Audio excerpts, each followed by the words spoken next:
If you have two sheets in Excel, one with all the employee details and another with only employee IDs, and you want to fill the missing details in the second table, click in the cell where you want the result.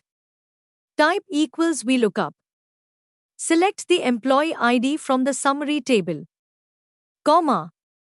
Now select the entire main data range in the main data sheet and press F4 to lock the range.